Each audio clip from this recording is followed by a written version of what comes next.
The day liquidity disappeared. It happened in a heartbeat. One moment the market moved with its usual rhythm. The next, the flow of buyers and sellers thinned into a silence so sudden that even veterans felt a chill run through the room. This story matters today because modern markets rely on something few people ever think about: the constant presence of liquidity. Without it, prices don't just move. They lurch, spiral, collapse. And as trading becomes faster and more automated, the line between stability and chaos grows thinner every year. To understand how fragile that balance is, we need to revisit the day the system simply stopped behaving like a system at all. It began with a small imbalance. A few large orders hit the market at an unusual time, nudging prices just enough to look like the start of a trend. Algorithms reacted instantly, adjusting positions, hedging exposure, probing the shift. Nothing alarming, just a quiet buzz of machines doing what they were built to do. But beneath that surface, subtle distortions began to form. Liquidity providers widened their spreads by fractions of cent, market makers reduced their size, just enough to stay safe. High-frequency traders paused to reassess the volatility spike.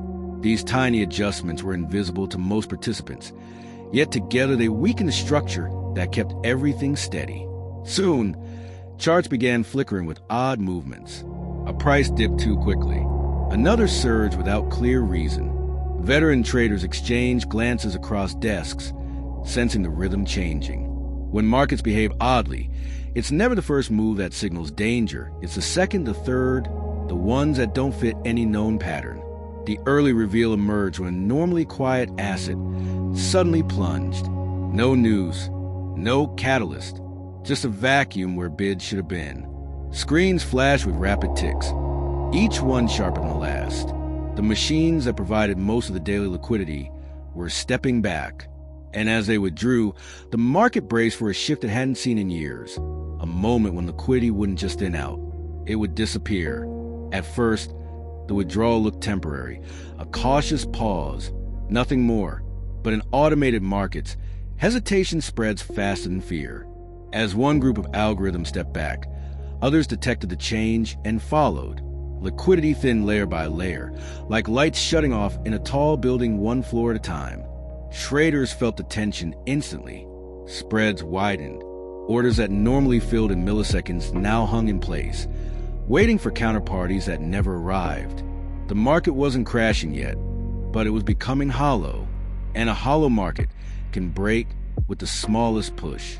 The reveal deepened when a major institutional investor attempted to execute a routine order.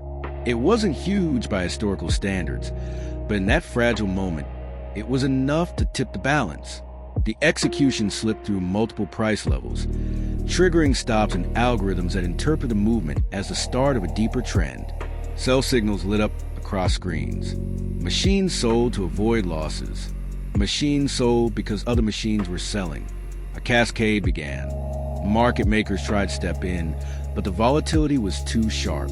Each attempted quote brought instant risk. They reduced size further, then stepped back again. In minutes, entire order books grew thin, exposing gaps wide enough to swallow millions of dollars of value. Traders stared at screens that showed prices, but not enough volume to trust those prices. The early conflict formed as human decision-making collided with machine-driven reaction. Some traders tried to hold positions, hoping for stability. Others rushed the exits, fearing the vacuum would deepen. Everyone sensed the same danger.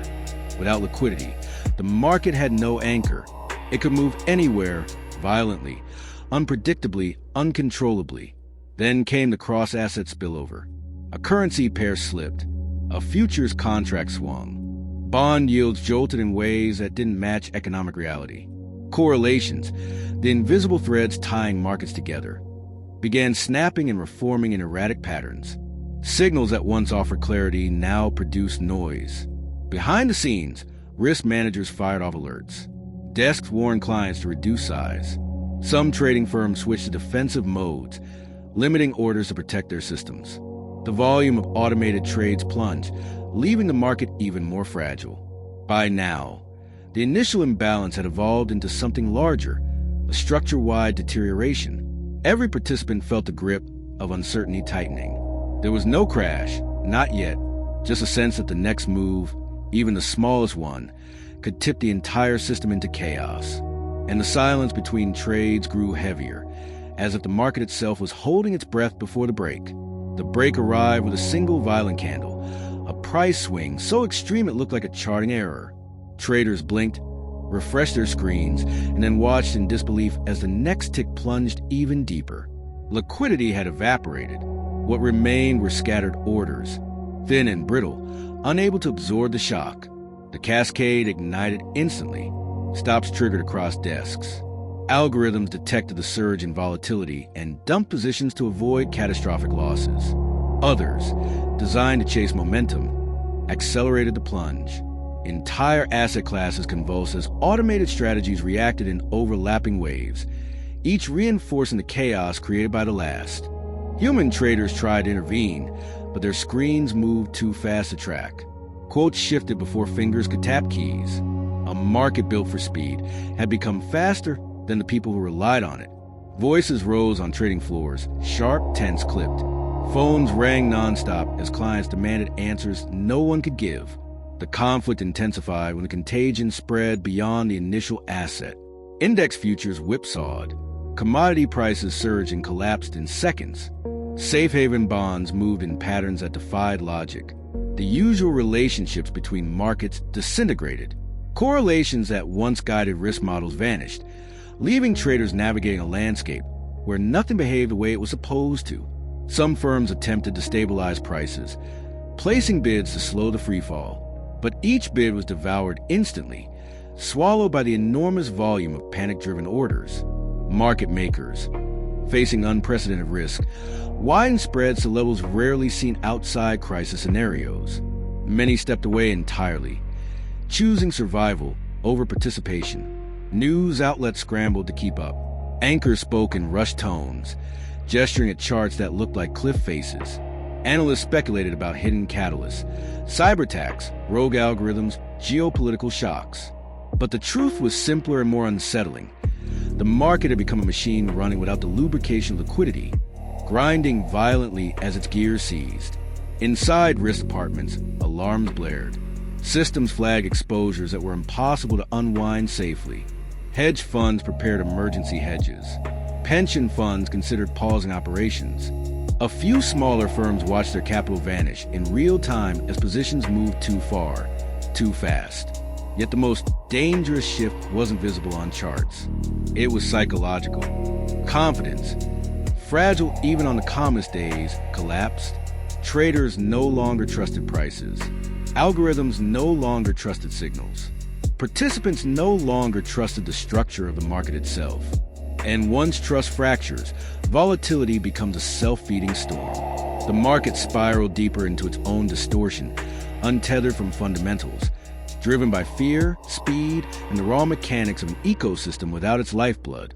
The buildup reached its peak as everyone asked the same question.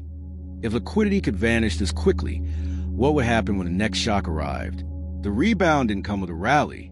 It came with a pause, a sudden, eerie stillness as if the market had finally exhausted itself. Prices stopped cascading. Orders stopped colliding. The blur of motion settled into a fragile equilibrium that felt less like recovery and more like the stunned silence after an explosion. Then, slowly, liquidity began to return. A few cautious bids appeared. Market makers tested the waters with small quotes. Algorithms, sensing reduced volatility, tiptoed back into the flow. The gears of the system strained, then clicked back into motion. It wasn't smooth, it wasn't confident, but it was movement, and after hours of chaos, movement mattered. The climax carried a brutal clarity. The system hadn't broken, it had revealed its vulnerability. Liquidity, the invisible foundation of every trade, every price, every moment of stability, could vanish in seconds, not from catastrophe, not from scandal, but from hesitation layered on hesitation until the entire structure hollowed out. As the dust settled, traders sifted through the wreckage. Positions were gone. Models were shattered. Some firms discovered losses they wouldn't survive. Others learned how close they had come to disaster. But beneath the shock, a deeper realization emerged. The danger wasn't a violent plunge. It was a speed. In a hyper-connected, algorithm-driven world, markets no longer fall, they accelerate. The resolution spread quietly across financial circles in the days that followed.